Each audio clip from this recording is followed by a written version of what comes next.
right. So today we are reading from the 10th canto, 30th chapter, text 3.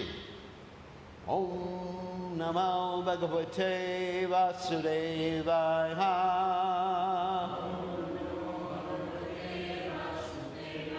Om Namo Bhagavate Vasudevaya.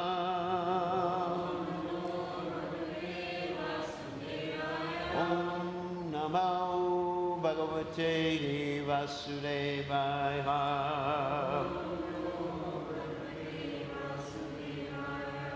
Yate Smita Prekshana Vashanadishu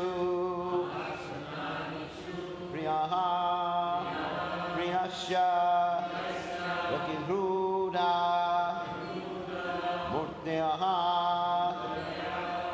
Ashvaham Tu Iti Abalas Tad Atmaka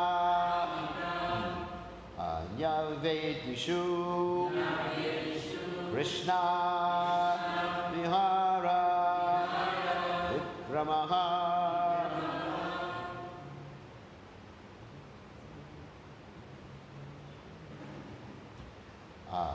Gati Smita Prekshana Vasanadishu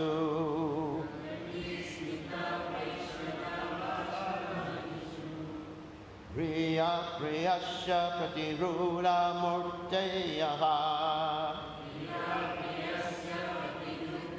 Priya Priyaha Ashvaham Tvityabalasthadatmika Talasmika Yavedishu Krishna Vihara Vikramaha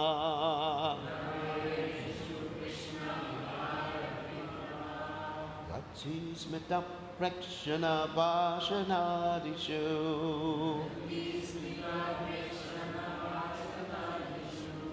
Priya Priyasya Pratirudha Murtayaha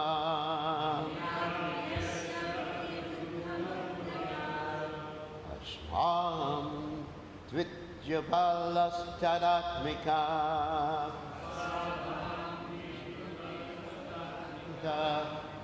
Yavedishu Krishna Vihara Vikramaha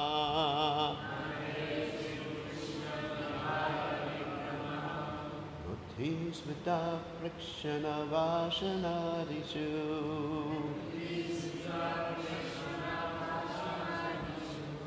Priya Priyasya Pratirudha Murtayaha Ashvaham Vityabalasthadatmaka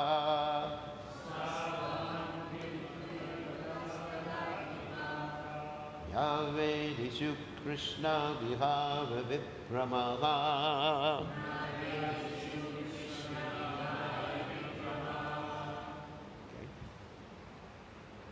No one wants to try? Any boldness?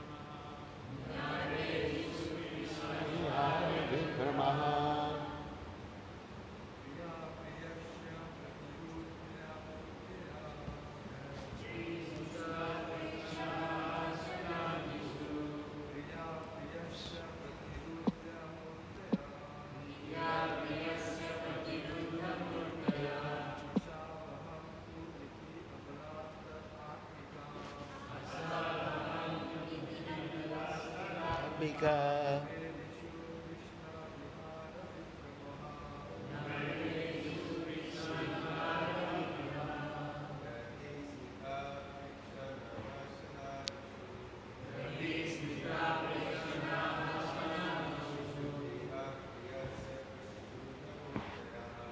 Yeah.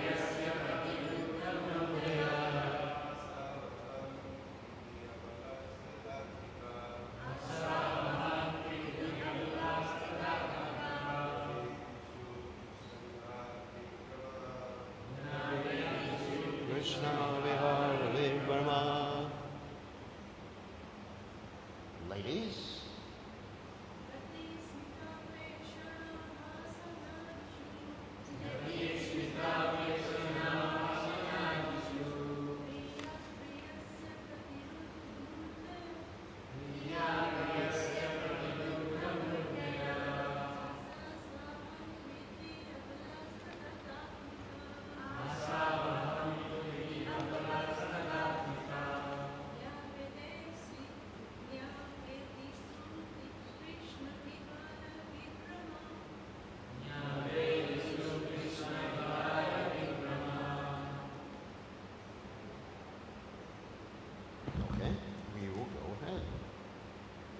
Gati in his movements, smita, smiling, Prekshana, beholding, Pashana, talking, Adishu, and so on.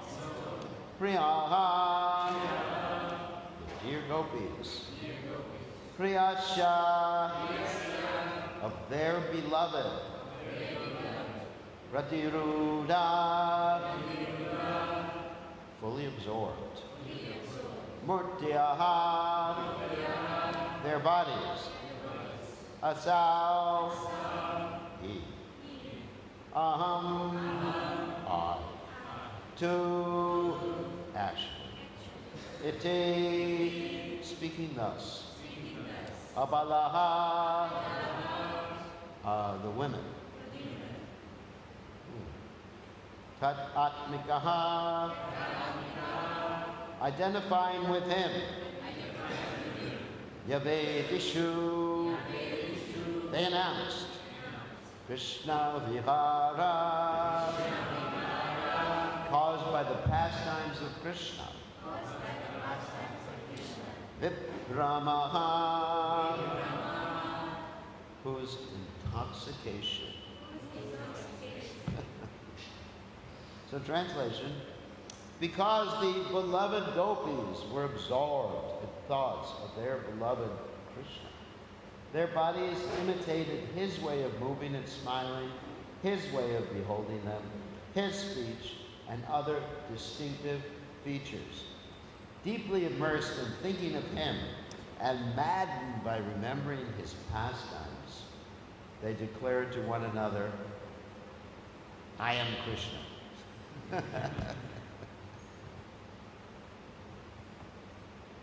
So, purport by the servants of His Divine Grace, A.C. Bhaktivedanta Swami, Srila Prabhupada, Srila Prabhupada. Spontaneously, the gopis began moving like Krishna. They smiled as he would smile, glanced boldly as he would, and spoke as he would. The gopis were completely absorbed in the existence of Krishna and mad with love at their sudden separation from him. And thus their dedication to him attained absolute perfection. So, Yatismita Prekshana Vashanadishu Priya Priyasya Pratigruda Murtiyaha Ashvam Tvityabalas Tadatmika Yavedishu Krishna Vihara Vikramaha. So, Om Ganatam Nanda Shagadanshana Shlakaya Chakshur Unmeditam Yena Tasmai Shri Gurave Namaha. So, this is a symptom of love that if you meditate upon someone enough, you begin to imitate them. I've seen this sometimes in some of Prabhupada's disciples. I don't do it. But they actually start imitating Prabhupada's inflections, you know, how he speaks. And even, you know, people from the West sometimes, they imitate the way Prabhupada moves his head, you know, like people in India do that. Yes means no, and no means yes. So they become little imitation Prabhupads. So it looks pretty ridiculous to me. Anyway, But this is common. Even in the material world, there's this principle that if you really meditate and think of someone enough, in your next life you'll actually become something like that.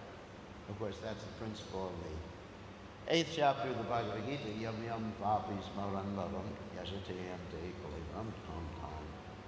Evaiti kondiya siddha tad bhava bhavata. That whatever you're thinking at the time of death, that's what you become. Of course, no one can become Krishna. But still, because of their intense love for Krishna, then they just started to imitate Krishna. So, this intense love comes from separation. Actually, of all the different interactions between the lover and the beloved, the separation is the most intense and draws one the closest spiritually. I'm going to unpack what I just said. Materially, you can be separated from someone. I mean, for example, I hate to use an example, but I'll do it. I always say I hate to use an example, and then I do it anyway. Just like, for example, a man goes off to war, or he's in the army or in the Navy, and he's out for about 8 months, 10 months, a year, separated from his beloved. And he's thinking of his beloved. But he's not actually in contact with his beloved. The proof is that after about 6 months, he gets something called a Dear John letter. You don't know what that is? He knows what that is. A Dear John letter is, Dear Krishna Das, whatever. I found another lover. So he's thinking they're connected, right? He's thinking they're connected. Oh, my beloved. He's looking at her picture. When will I rejoin her and be embraced by her arms, or whatever stupid thing. So, and she is thinking, I hope this guy never comes back. So, in the material world, where there's separation, it's actually separation. You understand? And another interesting fact, those of you who heard me speak before, when you meet with someone, it's also separation. It's like sometimes boys and girls are holding their hands or whatever, and you think, you know, they're together. They're holding their hands. Of course, now that you have this coronavirus, you're not supposed to hold anyone's hand. You're supposed to just go to your boyfriend, just go, namaste. Right? Dangerous. At least, you know, fist bumps like that. So anyway, so in the old days, people used to hold hands before the coronavirus. So you may be holding hands, but the girl is thinking about something different. There's no meeting of minds because you're not together really. That's the illusion. Each person is thinking of a different thing. The girl is thinking, and I often tell this joke, that if I can get married to this guy, I can change him into something really good. Right now, he's really like raw material. And I can shape him. And the guy is, and she's putting on an act. You know, although makeup and whatever. Lipstick, combing the hair and everything like that. And so, anyway, so the girl's thinking like that. And the boy is thinking, boy, she's really great. I got an eternal servant here, you know. Someone to iron my clothes and smile sweetly at me. So he's thinking like that. But they're both thinking completely different things. They're not together. And then, of course, later on, they get married. And he doesn't change. He remains the same old bum he was before they got married. This is not a criticism of any man here or any woman. I'm just giving like a general explanation. And then someone's phone. Please turn off the phones during class. It's actually not a good idea. I'm the only one allowed to have the phone on during class. So I can hear sounds like a mile away, so that's why I stopped. So anyway, so she, on the other hand, changes completely, the opposite of what he wanted. She no longer serves him. She just like watches Bollywood movies all day long or something like that, and overeats. So, so I'm just giving one example. There's so many examples of this. The people that one example that Prabhupada gave about dogs. Okay, you all like dogs. So, of course, in America, this is a more appropriate example, but Prabhupada gave the example. He said, the dog is licking its master with his tongue. It's actually mooching. Prabhupada said, the dog is poisonous. Medically, many people have died just by getting licked by their dog. Did you know that? Because the dog has these different bacteria or viruses in it, and if they lick you and you have a cut, you're finished. The body goes into shutdown. So, anyway, so the dog is licking someone, and someone's thinking, he really loves me. The dog is probably, this is a Prabhupada example. Don't blame me for this one. So the dog lick, and man's thinking, kiss, kiss, kiss. Actually, there was one devotee. Oh, actually, one of my disciples was getting licked by a cow in India, and she actually directly kissed the cow's mouth with her mouth. Not a good idea. You know, people have this need for love, so they look for it everywhere. You know, if you can't find a good wife, get a dog. So anyway, the dog is actually licking. And Prabhupada said that when a person dies, now please don't listen if you get nauseous by this description. Prabhupada said, when a person dies in India, the dogs surround the body. The first part they eat is the nose. Because they like, anyway, it tastes good. So Prabhupada said, the dog is not actually kissing you, he's tasting you. So that's an example. Oh, Dr. Chuck. So that's an example of just like, there's no meeting of minds. Because for people to be in close, or living entities to be in close, loving relationship, they have to have a meeting of minds, right? And generally that's not the case. So even when people, the point I'm making is even when people are together, they're not together. It's just the bodies. It's just that my computer is touching your computer. You could use a mobile phone. Let me, why don't you take my mobile home tonight, mobile phone home tonight. Our phones can be together. It's like, this texting thing. Also, texting. You love me, I love you. Emoji. You know what emoji is? Yeah, you all know what emoji is. So it's no real connection. But with all Krishna's pastimes, there's a heart-to-heart connection. Whether it's in meeting, actually there's different stages.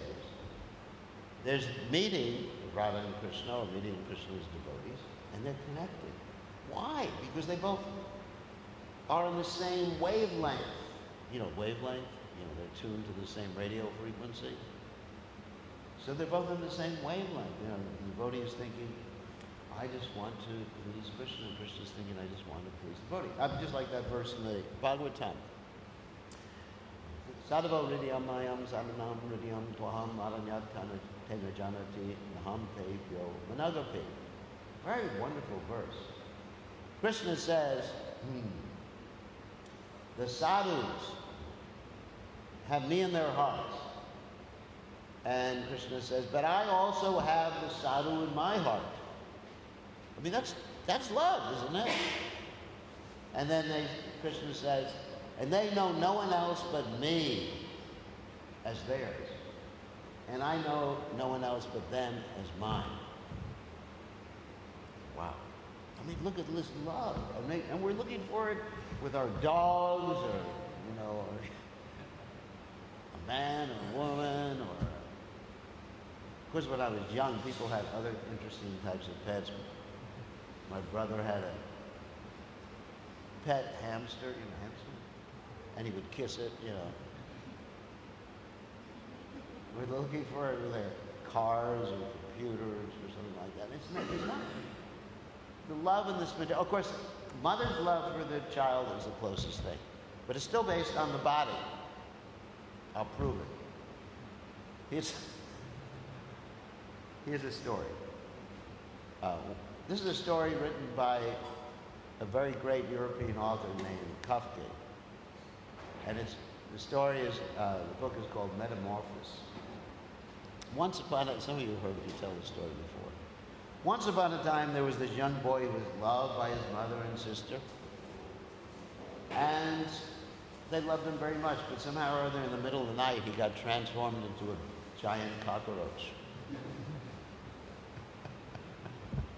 So they walk in the room, and he's somehow or other fallen under the bed. Anyone read this story? You read it. So he's fallen under the bed, and they come in and they say, whatever his name is, I forget his name, John, Bill, Bruce, whatever. Where are you? And he speaks, it's me. And the problem with being a cockroach is he's lying on his back. Cockroach. They had to be turned over, so they turn him over. And he smells really bad. So mother, relatives. And then after a while, they sort of lose interest in him, and the poor boy, or cockroach boy, dies. So, of course, I mean, that's not proof per se, but it actually indicates that even in the relationship between mother and child, or give you an example, Prabhupada gave. There's once a man who was very rich. This is father and sons, not mother. A man who was very rich, and he gave all his money to his children, and they became very rich. And he took birth next life as a cobbler, Muchi, in the same village. And his previous children and relatives, they actually came and they weren't happy with the shoes he was making, and they beat him. So, same person, right? Same person, like that. And then, here's another example. Okay, another example. My own mother, for example. She still remembers me, don't worry. But she doesn't remember that she was married before. She said, who's he? So all that love, you understand? Because she has dementia. Not bad. She remembers me. I'm in her will. So anyway, me and my brother are the only thing she remembers, thank God. Of course, that shows her mother's love is stronger than love for her husband. So she has dementia. She doesn't remember that she was married. How did I come about? Spontaneous generation or something like that. But somehow virgin birth. He doesn't remember. So what happened with all that love and the ring and the wedding? I showed her the wedding album. I said, this is your wedding. Who's that? I said, it's you in a previous incarnation. Changing bodies. Isn't it? You was a pretty girl, and now, pretty old lady. So anyway, there is so much evidence of how this love in the material world is based on the body. It's not a connection of minds. It's not that everybody's in the same wavelength. It's an illusion. hate to break the news to you all, especially all you young girls who are looking forward to life, and you young men who are looking forward to romance. It ain't like that. Of course, I'm not advocating that someone should renounce their family. I'm saying that people should remain with their family as a sense of duty to Krishna. If Krishna is the center, then people have real loving relationships, contrast to. If you actually keep Krishna the center, not your bodily beauty, not the money the guy gives you, but it's Krishna as the center, then you actually have love between husband and wife, children and mother, pure love. It actually can be pure in that way, father and son, because you know what's best for them. And you're both on the same wavelength. Anyway, so that's one thing I wanted to mention about separation. All right, there's different stages of relationships. There's meeting, there's impending separation, which causes a lot of anxiety. There's actual separation, there's impending meeting, Purvarat, just before meeting. Anyways, you got all these different stages, and all these different stages are arranged by Krishna to bring his devotees closer, to intensify their love. Therefore, not only in Radha and Krishna's pastimes, but in practically all the pastimes of the Supreme Lord, you find this particular theme of separation. Because it's when one's separated from the beloved, one is connected to the beloved if the beloved happens to be Krishna or the devotee of the spiritual master. Just like when we chant Hare Krishna, Krishna is non-different from his name. When we feel separation from Krishna, the feeling of separation is non-different from Krishna or the spiritual master. So let's look at some other pastimes of the Lord and other incarnations. Let's talk about Lord Ram, one of the favorites of all you Fiji-wallas. Look at the intense separation, let's say, pastimes of Lord Ram. And I'm not only talking about Sita and Ram. That's an obvious one. Let's talk about Dasarath. Dasarath loves Ram so much, and he dies feeling separation from Ram, right? He dies. Of course, he was cursed, I understand. But that was just incidental. That's not the real reason he died. You could say, well, he was cursed. He killed the Rishi kingdom, he was cursed. So many times you have these curses. But the point is that he couldn't live without Ram. And so he just passed away in that state. Or, let's take the other separation, Bharat, for example, who basically feeling so much separation from Ram, he couldn't bear to take a higher position than Ram. He couldn't bear to take the throne, even though Ram ordered him to do that. He actually lived underneath the earth because Ram was sleeping on the earth. So he dug a hole in the earth and slept underneath the earth and was basically eating like something cooked in cow urine for the whole time that Ram was in exile. He ate worse than Ram. He matted his hair, feeling sad. And then, on the final day, when Ram was supposed to come back after the exile, when Ram, he was thinking Ram was not going to show up. Then he got ready to kill himself. He was actually circumambulating the fire, ready to jump into the fire, because he had taken a vow, if you don't come back the very day that your exile is over, I'm killing myself. Such love, isn't it? And it's interesting, Ram had to send Hanuman in front. He has to say, don't worry, Ram is coming, just now coming. And then he was looking in the sky. Where's that airplane coming? And as he was looking, he saw the Pushpaka come, and then was united with Ram. So, anyway, so many facets. And then in relationship to the Guru. Prabhupada said in the 4th canto of Srimad Bhagavatam, when the spiritual master passes away, one should be ready to leave the body, like the chaste wife. They used to have this rite called the sati rite. Anyone's heard about that before? That means when the husband would die, the wife would be so dedicated to the husband, she couldn't bear to live. Just like when Pandu passed away.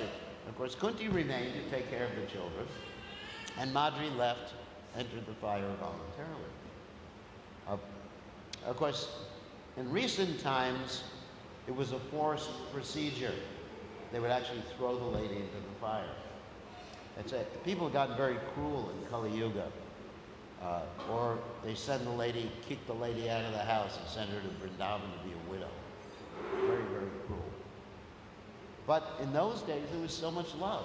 And so Prabhupada said that should be the relationship with the spiritual master. Not that literally one has to commit suicide. That's not what I'm advocating. Oh my God, I gotta be careful about that. I'm advocating the mood should be that life is not worth living unless one can serve the mission of the spiritual master. Just like with the chaste wife, her life is not worth living unless she can serve the mission of the husband, the mission of the husband and of the children. That's why Kunti remained. She had the Pancha Pandavas, the 5 Pandavas. So that was her mission. So she remained with her children. So one should think like that, not literally commit suicide. Suicide is very sinful, very sinful. But one should think, now that the spiritual master has passed away, I dedicate my whole life to the spiritual master. Just like when Prabhupada passed away, that's the reason I took sannyas. Not so that I could eat Mahaprasadam, which I can't even digest nowadays. What a disappointment. You take sannyas and then you're too old to enjoy life anymore. So I took sannyas because it was a declaration of adherence to Prabhupada's mission. And there was no question of ever leaving Prabhupada's mission because serving Prabhupada was more important than my own Krishna consciousness. You understand? That's love. You know, some people think that becoming a gopi is more important than serving the spiritual master's mission. And so they run to Radhakund and they just like put on a sari or something. I mean, I have friends in Radhakund. I know about Radhakund. I have a house at Govardhan, so I know all about these things. They told me the amount of illicit sex life in Radhakund is amazing. Not wonderful, bad, amazing. You know, with Babajis and everything. Not everyone, criticizing everybody. So that's the point, that the connection with the spiritual master should be like that. That, you know, the spiritual master is not present. It's not when the cat's away, the disciples will play. You know, that's it. People should understand the intense separation of the spiritual master. There is no separation. There is a meeting of hearts and a meeting of minds. Just like Prabhupada said. He said, I'm never separated from my spiritual master, Bhakti Siddhanta Saraswati Thakur. One time a devotee asked Prabhupada, do you ever feel intense separation from your spiritual master? And Prabhupada said, that question you don't need to ask. And the reason Prabhupada replied that, of course, first of all, it's none of your business. Second of all, Prabhupada was implicitly saying it's very intense.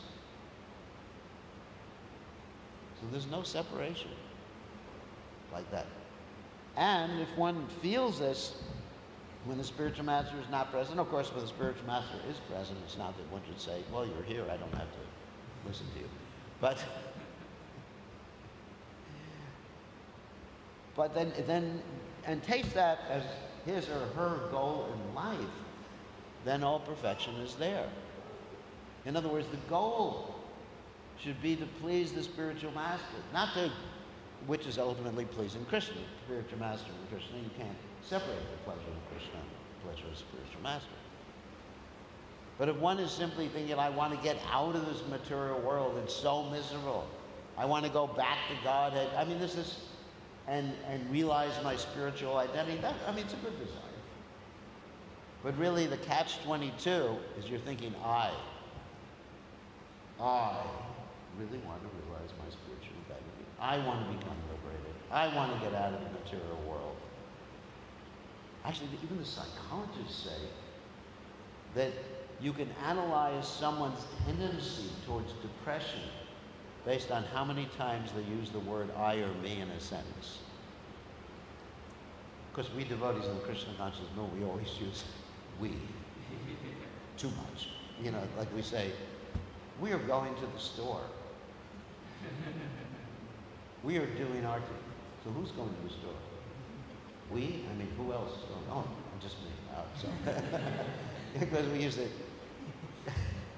Anyway, it's a formal type of thing. You know, we are doing this, we are doing that. So psychologists say that the more someone uses the word I or me in a sentence, that indicates it's roughly equivalent to, or they can analyze your tendency towards depression because you're self-centered.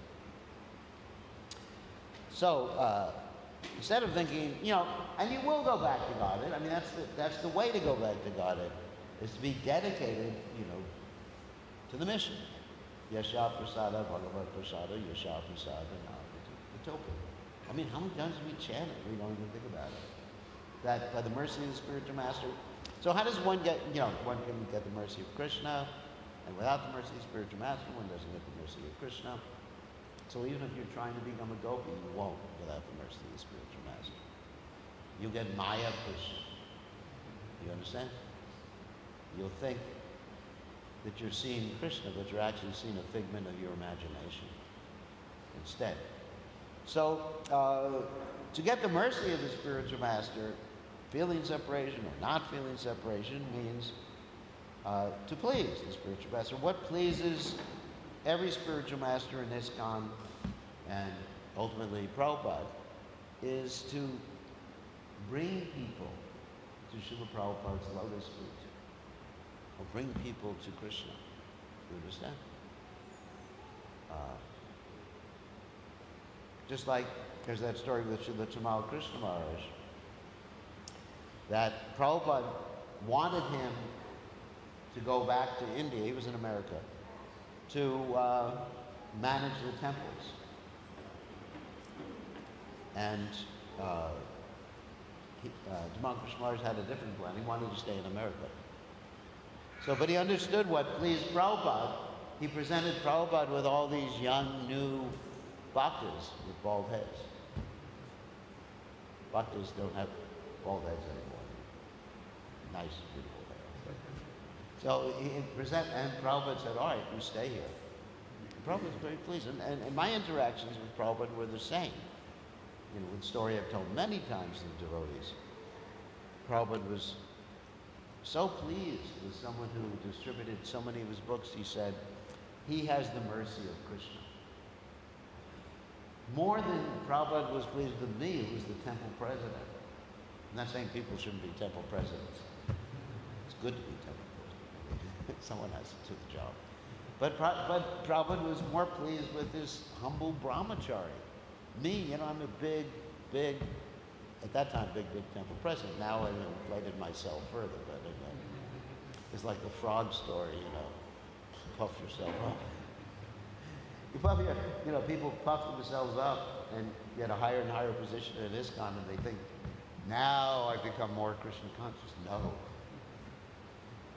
you haven't. So this humble devotee had distributed so many books, and Prabhupada said he has the mercy of Krishna. That's the point. So that's really, so somehow we're focusing on bringing people to Krishna's lotus feet. And that is the real mood of connection to the spiritual master, regardless of whether he's present or not.